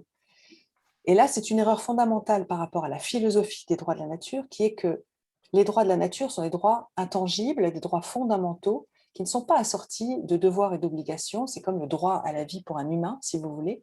On n'a pas des devoirs et des obligations sur le fait de pouvoir recevoir ce droit à la vie. C'est exactement cela qui est porté à travers le mouvement des droits de la nature.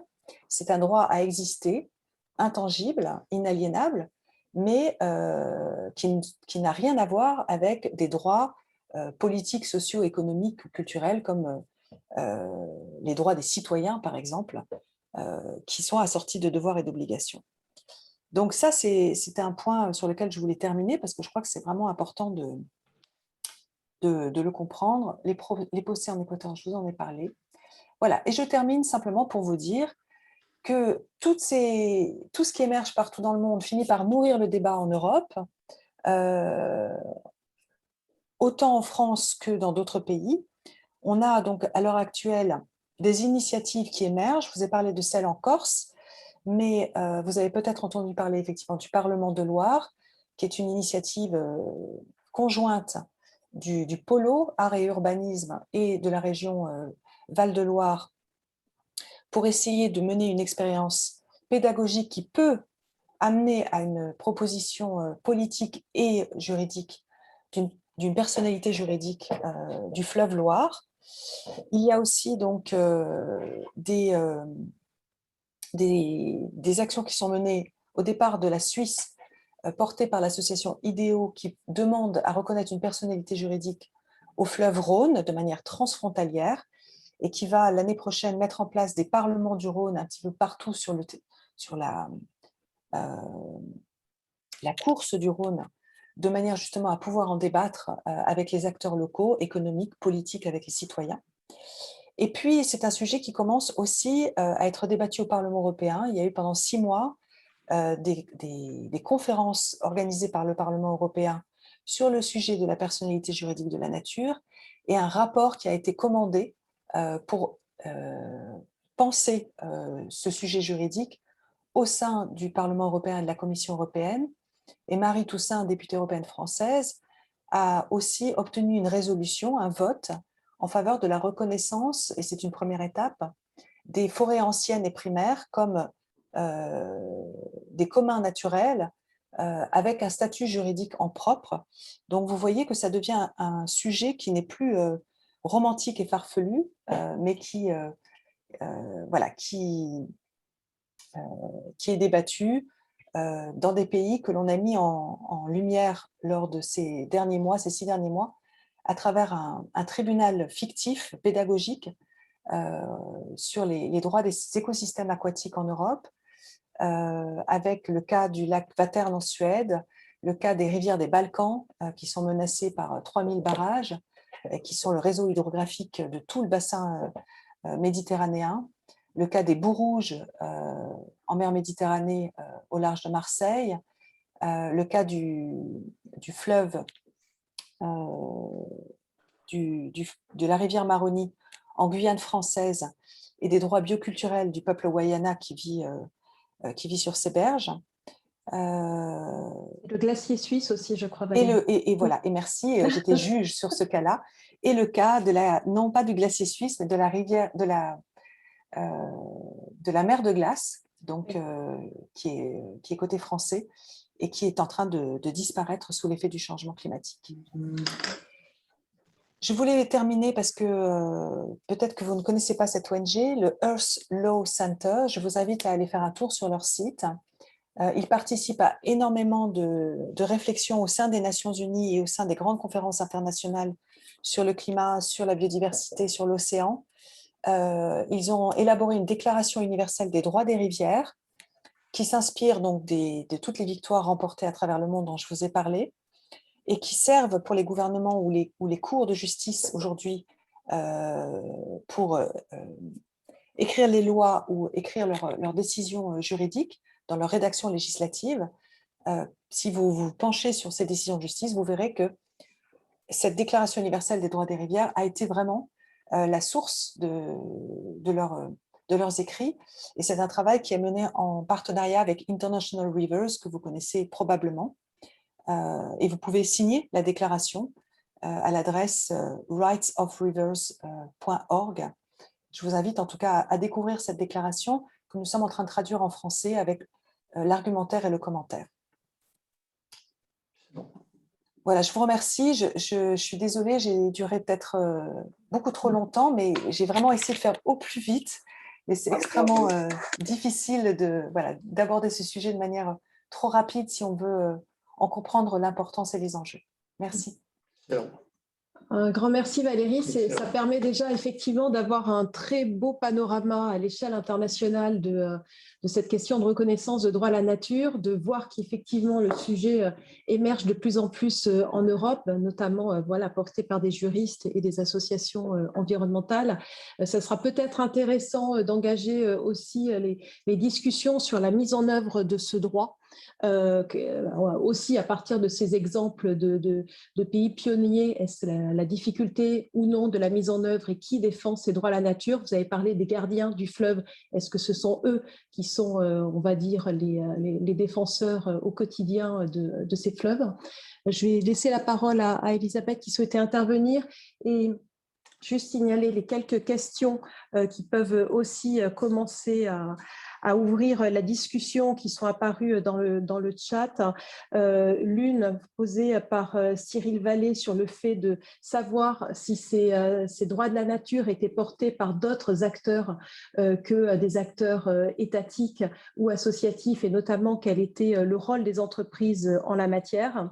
Et une autre question qui était plus liée à l'application de droits de la nature au niveau de l'Union européenne au regard de la directive cadre sur l'eau et des difficultés déjà à atteindre ces normes réglementaires en termes de qualité de l'eau posées par la DCE. Donc, est-ce que, si je comprends bien la question de Karen, est-ce qu'on peut imaginer atteignable l'objectif de droit des milieux aquatiques au regard de la difficulté de mise en œuvre des objectifs de la DCE? Voilà, si les questions posées dans le chat. Et Elisabeth, vous vouliez également compléter. Moi, je vais commencer, Valérie, par une question pas philosophique, mais assez pratique. Le droit est un outil, on l'a dit, qui est extrêmement important pour l'évolution de la relation entre l'homme et la nature. En revanche, le droit, pour être actionné, pour aller en justice, il faut des financements. Et ce que j'aimerais savoir, c'est comment est-ce que cet aspect du financement est abordé dans le cadre de tout, je dirais, de tous ces morceaux de nature, en tout cas, qui ne gagnent pas d'argent.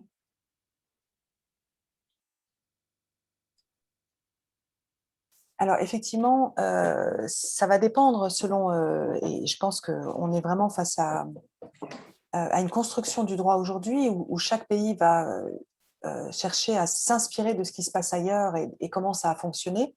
Ce que je peux vous expliquer, en tout cas par exemple sur l'Équateur, puisque de fait c'est vraiment le pays qui applique les droits de la nature, pas toujours, hein, c'est pas d'une part de façon systématique, il y a des juges pendant longtemps qui ont eu du mal à intégrer ces articles et donc qui continuent à mener un jugement très anthropocentrique jusqu'à ce que finalement la Cour constitutionnelle dernièrement dise mais on doit aujourd'hui, je vais vous donner un exemple très concret, on doit aujourd'hui donc faire primer les droits de la nature sur le droit économique si la balance entre les avantages sociaux et celle des avantages environnementaux penche en faveur de l'environnement.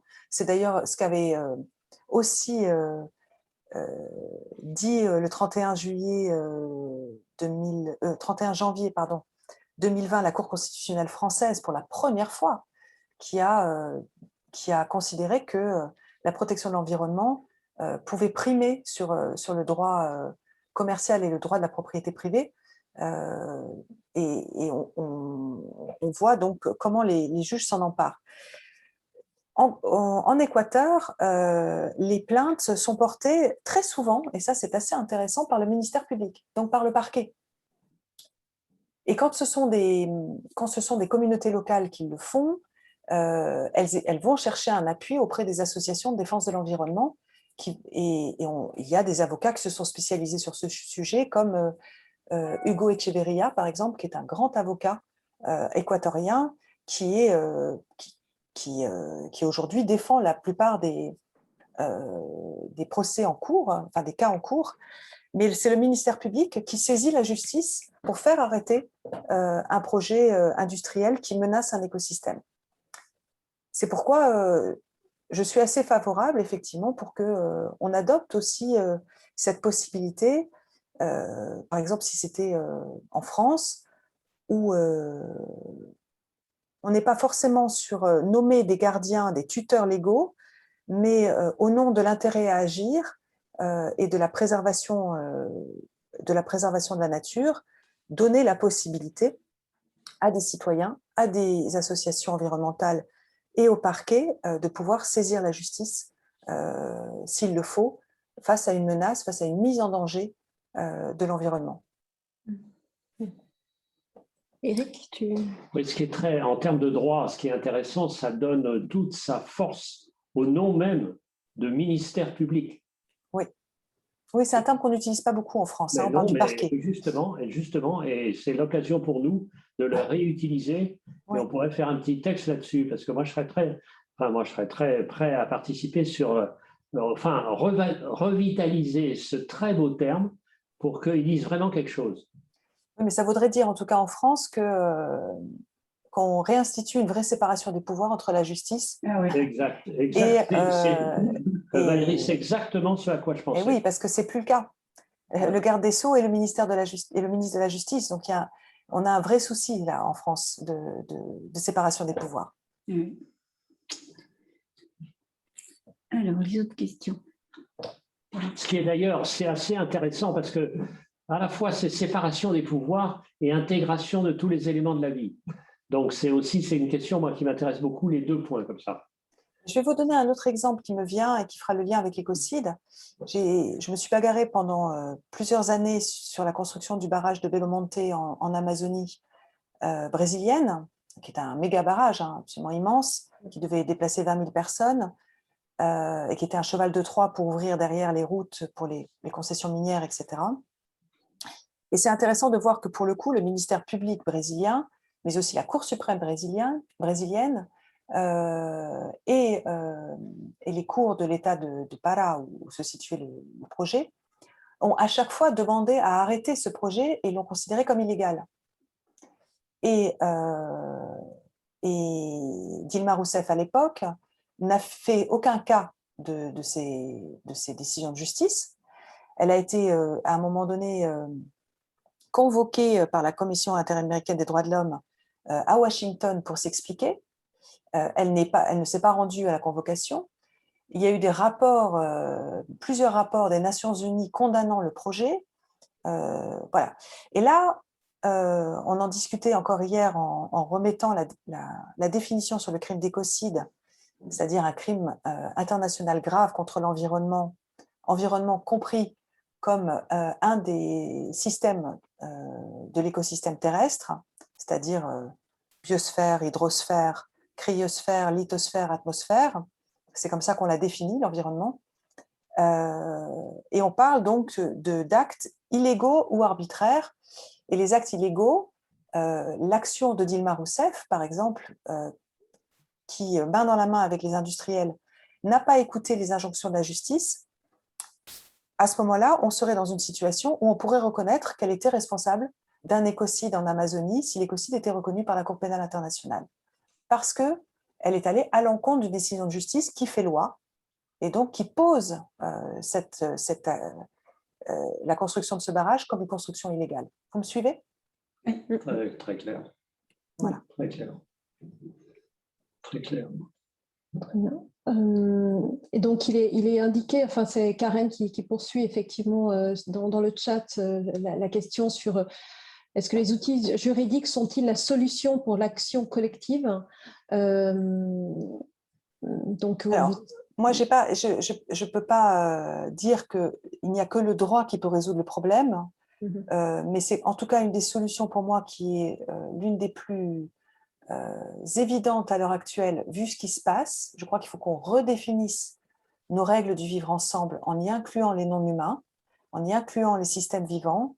Et les fleuves et les rivières sont des systèmes vivants parce que nous dépendons d'eux et la pandémie nous l'a montré. Donc, redéfinir les règles du vivre ensemble face aux enjeux et surtout parce que les règles permettent normalement de poser les bases d'une médiation face à des conflits. Et je pense que le droit, aujourd'hui, est notre dernier rempart face à la violence. Si l'on n'accepte pas de se soumettre à de nouvelles règles, et donc d'accepter de changer de paradigme, de changer de système, alors nous irons vers des conflits de plus en plus graves, de plus en plus violents, face à la perte des conditions de vie des populations, au déplacement de centaines de millions de personnes, c'est quand même 400 millions de personnes qui vont devoir quitter leur lieu de vie par demi-degré de réchauffement climatique en plus. Hein, vous ajoutez cela à chaque fois. Voilà, donc on est quand même face à un enjeu majeur où le droit mou du droit international, c'est-à-dire où les traités internationaux, n'arrivent plus aujourd'hui à discipliner les États et les multinationales. D'où l'importance pour moi de redéfinir des règles de droit nouvelles et de redéfinir un crime international nouveau qui est le fait de détruire les conditions de vie des générations futures en portant atteinte gravement aux conditions de la vie sur Terre. Et laissez la parole à Daniel en lui demandant de se présenter, si possible, voilà, d'ouvrir sa caméra. Merci. Bonjour, donc je suis Daniel Jouve, je suis directeur d'ingénierie des grands projets à la CNR. Et je tiens à vous remercier pour votre intervention qui était très intéressante, ce que vous avez dit sur la hiérarchie des droits, parce que je suis convaincu que là où les pistes de solution ne pourront passer que par là, revoir la hiérarchie des droits. Je pense que ça va être un combat qui risque d'être long, mais qui me semble indispensable parce que par rapport à l'intervention aussi de Jean-Louis Chaussat tout à l'heure sur la rareté de l'eau, moi ça fait 30 ans que je travaille sur l'eau, hein, parce que j'ai choisi l'eau comme métier et ça fait 30 ans que j'entends parler de rareté de l'eau et de problématiques de l'eau et qu'on n'arrive pas à trouver une solution et je crains, alors c'est une crainte, mais aussi peut-être un espoir, hein, que ça passe par les aspects juridiques, par le droit de la nature, des humains et ensuite des entreprises pour arriver à trouver des solutions, y compris dans les problématiques internationales, hein, puisqu'on évoquait aussi le sujet de la gouvernance par bassin. Et si on met un droit des fleuves qui dépasse les droits nationaux et qui va sur le terrain international, je pense que c'est une piste pour trouver des solutions aux problématiques de l'eau. Voilà, merci.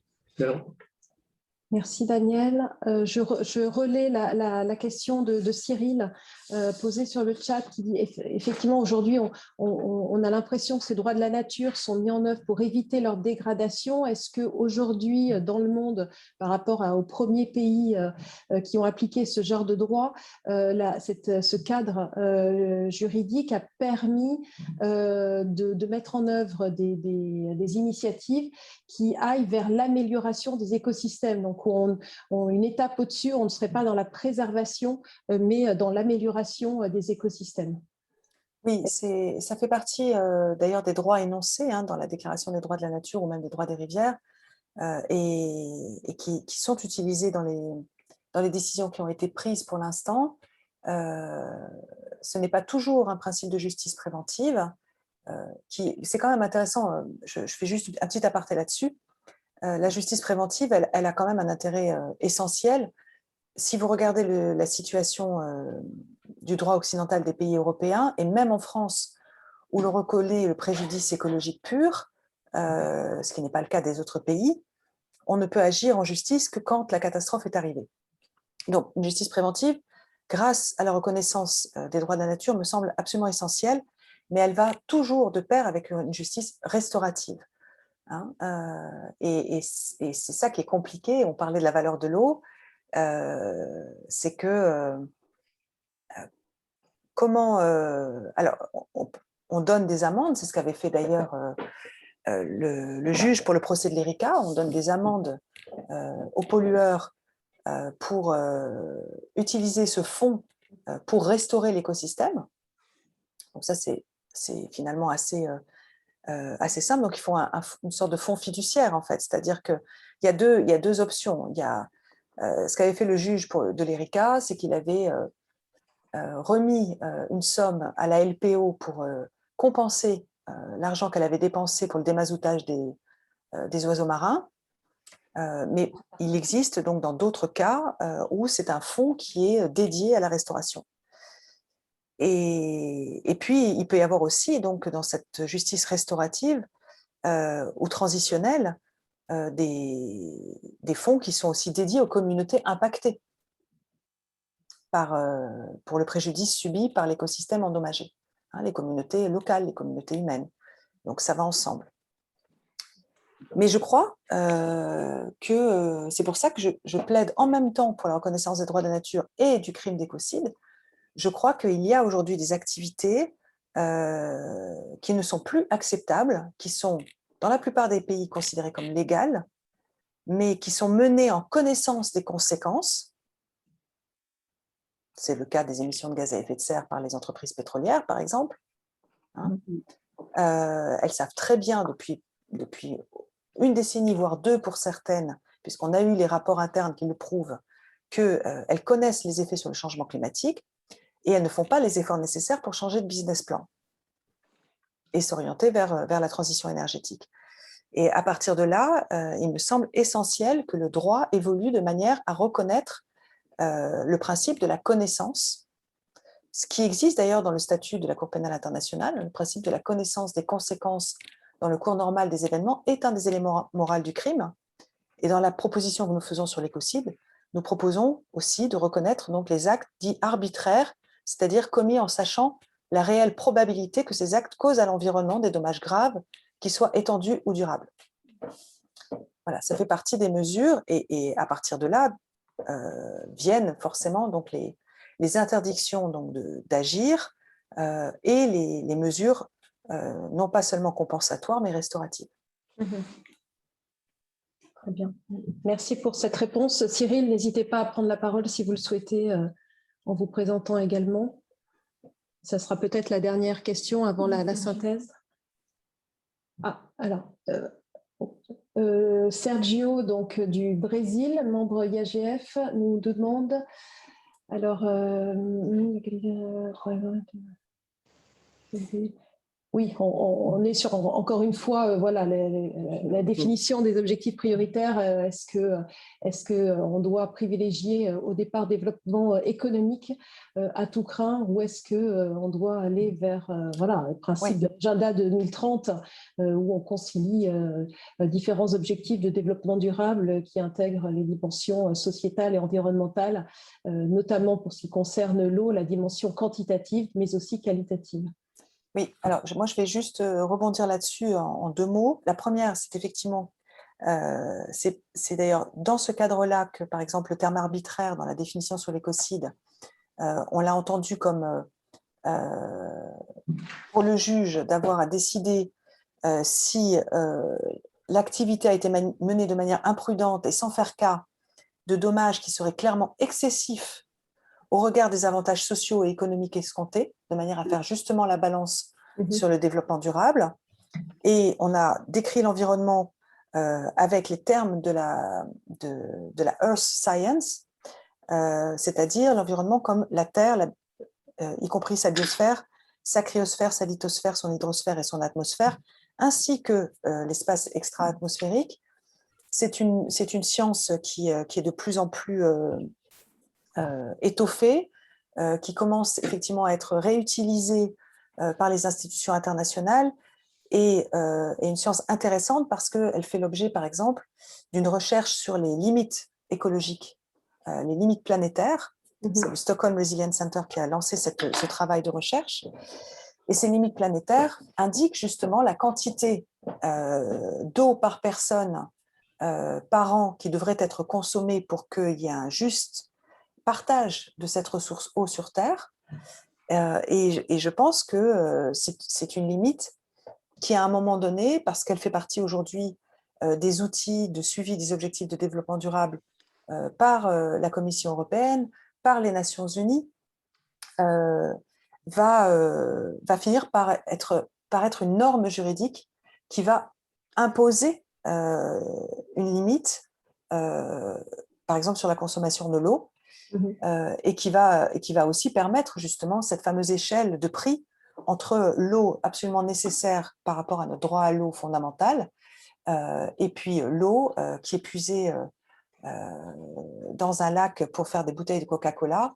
Pendant que ce temps-là, on a une population qui n'a plus d'eau à son robinet et qui aura à ce moment-là un prix pour Coca-Cola ou pour Nestlé, bien supérieur. Je donne une image à ce que disait Jean-Louis Chaussade tout à l'heure, mais je pense qu'on va forcément aller vers cela.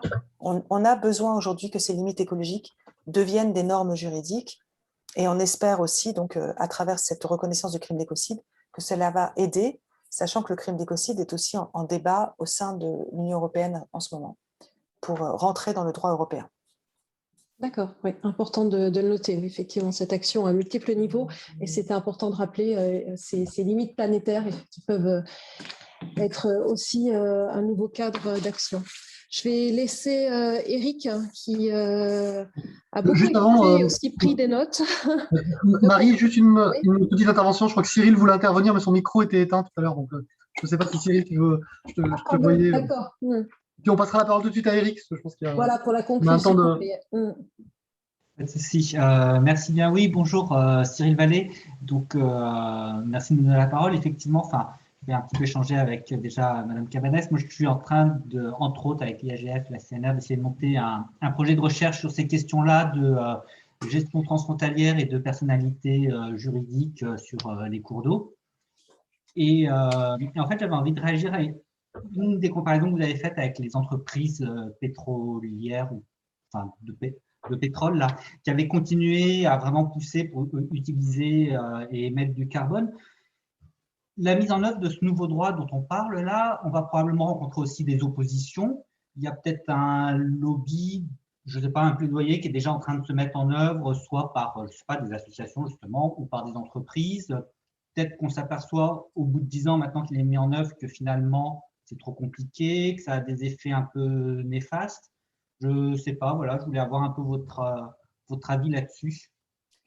Alors, l'expérience que j'en ai pour être intervenue dans des grands forums d'entrepreneurs, c'est qu'on a encore des résistances sur des très grosses multinationales, d'autant plus parce qu'on parle d'harmoniser le droit au niveau européen et puis au niveau international, et si en plus le crime d'écocide était reconnu, cela créerait une compétence universelle sur ce crime.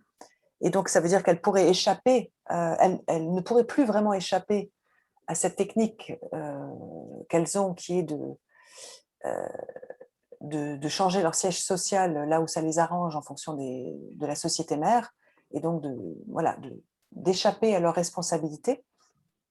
Mais de manière générale, les entreprises et les PDG d'entreprises que j'ai rencontrés me disent être très conscients de ce qui se joue, et qu'ils ont besoin d'un compas aujourd'hui, ils ont besoin d'une boussole pour agir, et qu'ils trouvent finalement qu'on est dans un droit qui n'est pas assez précis, qui n'est pas assez cadré, et donc qui ne leur permet pas, tel qu'ils le souhaiteraient, de s'engager rapidement dans la transition énergétique, parce qu'ils se retrouvent encore en concurrence avec des grands pollueurs qui n'en ont fi. Et que si ce cadre existait, alors cela remettrait tout le monde un petit peu sur le même pied d'égalité, et donc tout ce qui est innovant en ce moment et qui émerge se retrouverait valorisé par rapport à ce qui est polluant.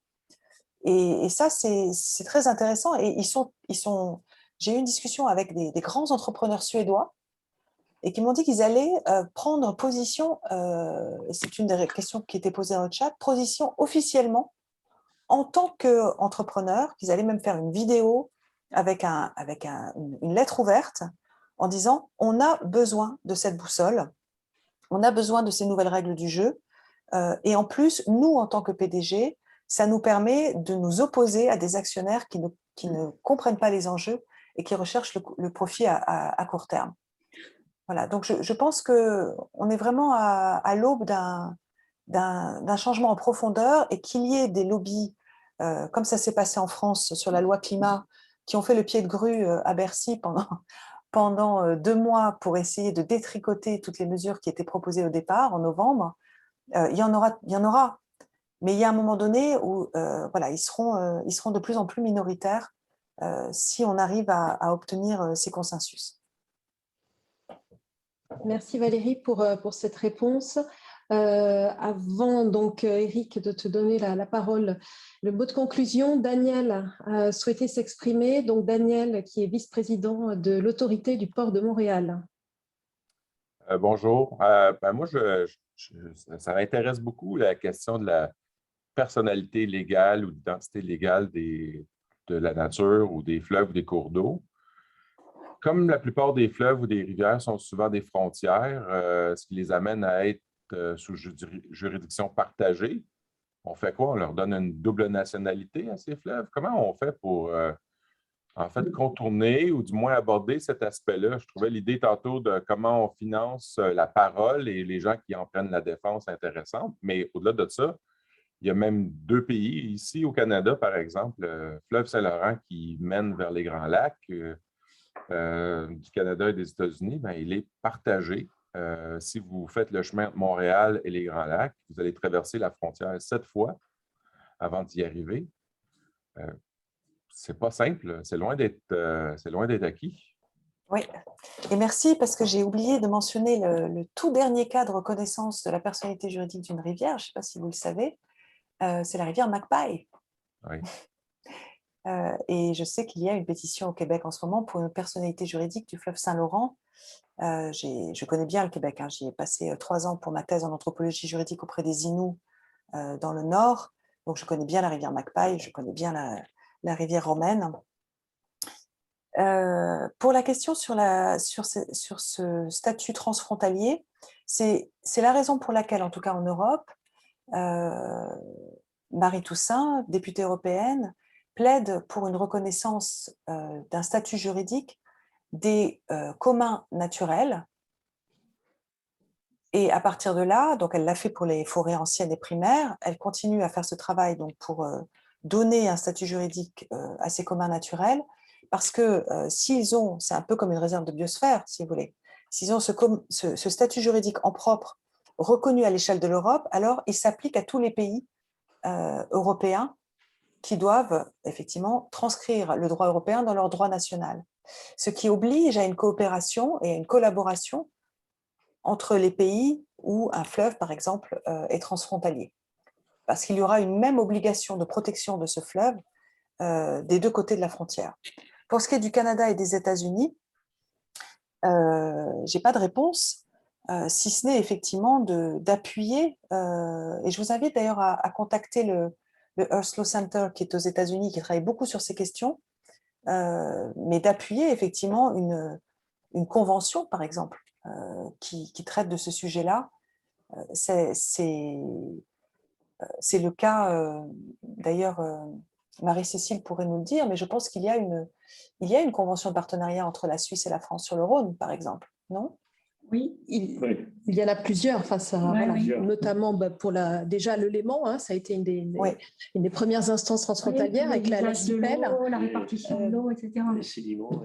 Voilà, donc c'est tout à fait possible de signer un accord transfrontalier au sujet d'un commun naturel, l'idée étant de lui donner effectivement un statut juridique qui crée une obligation pour les États des 2 côtés de le protéger et de mettre dans la balance les intérêts écosystémiques du fleuve avec les intérêts économiques et sociaux dégagés par l'exploitation du fleuve.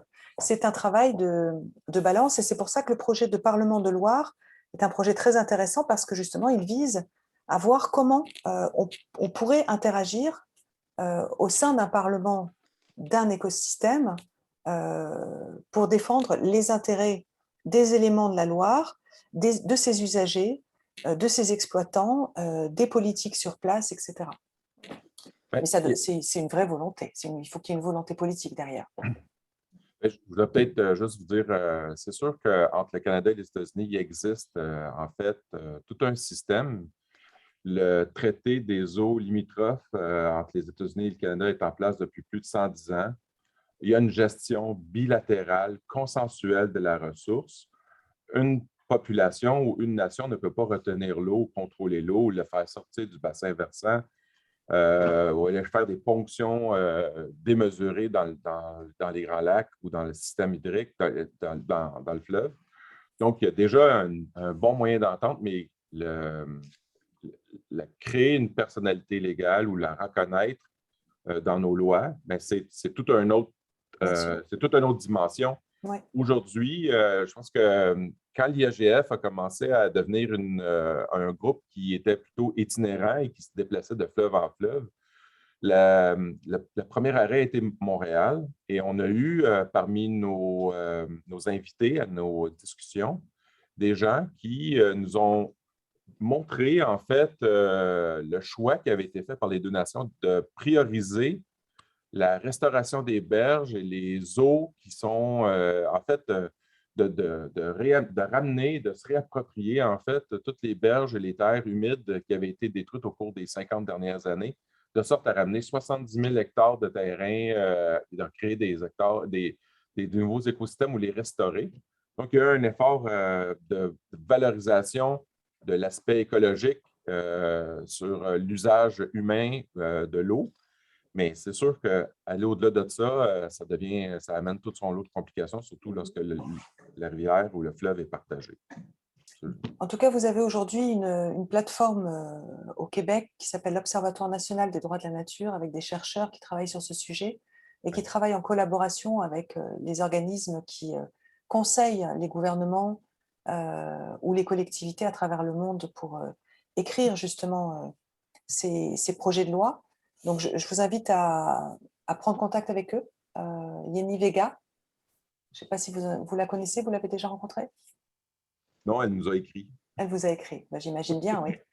Bon, je pense que pour l'instant, vous êtes plutôt sur une scène perçue comme une scène de confrontation, mais je suis sûre que vous pouvez très bien trouver une manière d'en discuter calmement.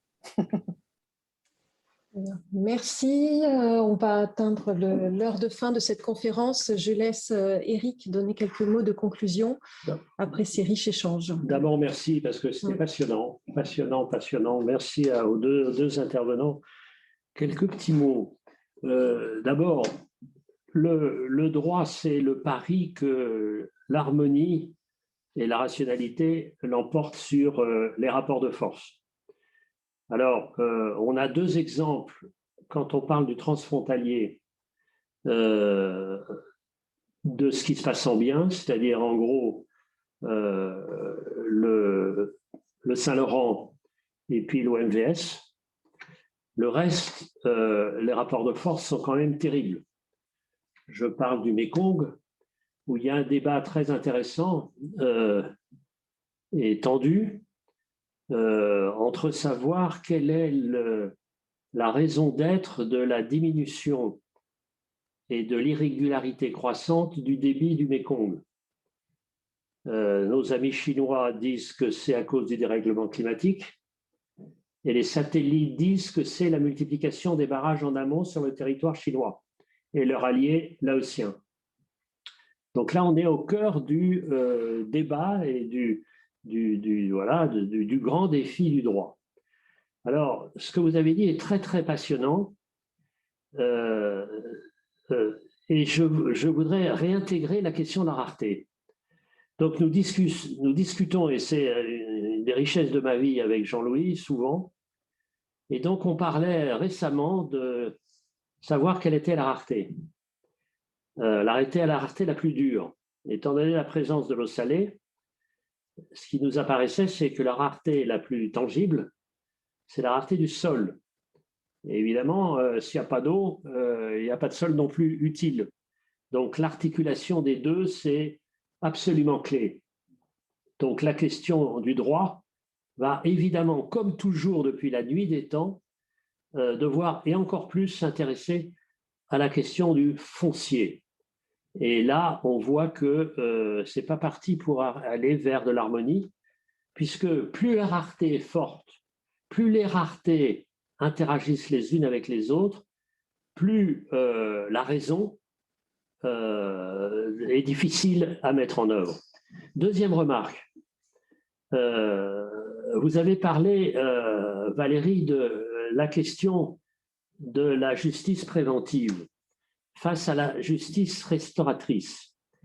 Et moi, ce qui me frappe énormément en tant qu'ambassadeur de l'Institut Pasteur et maintenant en travaillant avec la PHP, c'est que la situation sanitaire française coûte de plus en plus cher en soins et se dégrade en statistiques. C'est-à-dire qu'il y a une course, au fond, qui pour l'instant est perdue entre la multiplication de l'argent attribué à la santé, puisqu'on met le maximum aux soins et le minimum à la prévention. Et là, on retrouve, et donc il y a une course sans fin, de la même manière qu'il y a une course sans fin avec l'urbanisation croissante, il y a une course sans fin en termes sanitaires avec le vieillissement de la population. Et donc cette question entre la prévention et la restauration est absolument clé. Et on revient à la question fondamentale du droit, qui est l'intérêt à agir. Et on a intérêt à agir quand on a été blessé ou tué. On n'a pas intérêt à agir quand on a empêché le fait d'être blessé ou tué. Donc ça, c'est ces questions-là, vous voyez. Et comme toujours, le droit comme l'eau est le miroir de nos sociétés. Donc, merci, merci. Donc, d'un côté, il y a une rareté de l'eau, et de l'autre côté, un réveil des droits. Souhaitons que la multiplication des droits permette, comme dans l'Évangile, de lutter contre la rareté croissante. Et je vous souhaite une large soif. Merci beaucoup.